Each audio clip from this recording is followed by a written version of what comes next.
Hello bachcho, let's read the question. The question says that two thin bar magnets of pole strength 4 ampere meter and 7 ampere meter respectively and lengths 0.21 meter and 0.12 meter respectively are placed at right angles to each other with the n pole of the first touching the south pole of the second. Find the magnetic moment of the system. तो देखो बच्चों, सबसे पहले की concept है हमारे पास, that is magnetic moment and resultant of vectors. ठीक है बच्चों, तो अब देखो बच्चों, हमें क्या बोला है कि दो मैग्नेटिक पोल्स हैं हमारे पास जो कि कैसे अटैच है 90 डिग्री से। ठीक है बच्चों, राइट एंगल पे है।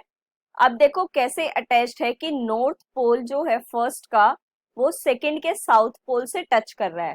So that is north pole इसका यहाँ पर है और इसका साउथ पोल यहाँ पर है। ठीक है बच्चों, अब देखो let's say this is one and this is second.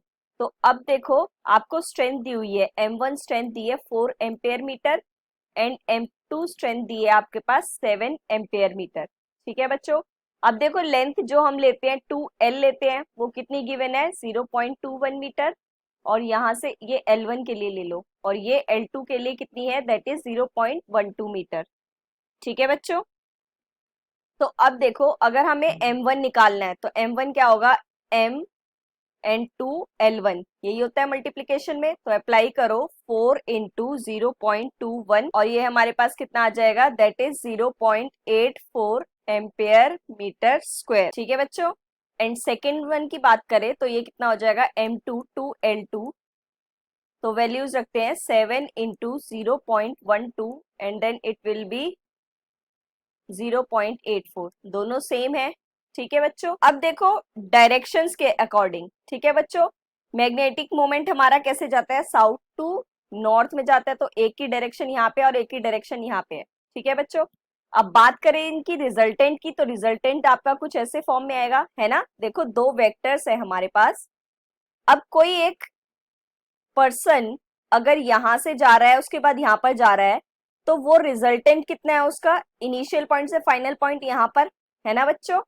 तो अब देखो ये भी देखो कि M1 और M2 का क्या है, आपके पास वैल्यू सेम है, कितनी है 0.84 एम्पेयर मीटर स्क्वायर। ठीक है बच्चों, नॉर्मली हमारे पास रिजल्टेंट क्या होता है, that is M1 square plus M2 square plus 2M1 M2 cos theta. ठीक है बच्चों, अब देखो थीटा कितना है इसमें 90 डिग्री, तो कॉस 90 की वैल्यू कितनी होती है हमारे पास, दैट इज 0। ठीक है बच्चों, तो ये क्या हो जाएगा आपके पास M1 square plus M2 square, और देखो दोनों सेम है तो अगर हम रख देते हैं तो ये कितना हो जाएगा 2M1 स्क्वायर और कितना आ जाएगा ये M1√2। ठीक है बच्चों, तो देखो जस्ट वैल्यू रखो, √2 की वैल्यू 1.414 और M1 की वैल्यू 0.84। ठीक है बच्चों, तो ये हमारे पास क्या हो जाएगा, नेट जो मोमेंट आ जाएगा आपके पास वो इतना आ जाएगा। तो ये कितना होगा आपके पास 1.18776 एम्पियर मीटर स्क्वायर। ठीक है बच्चों, so the answer for the magnetic moment is this.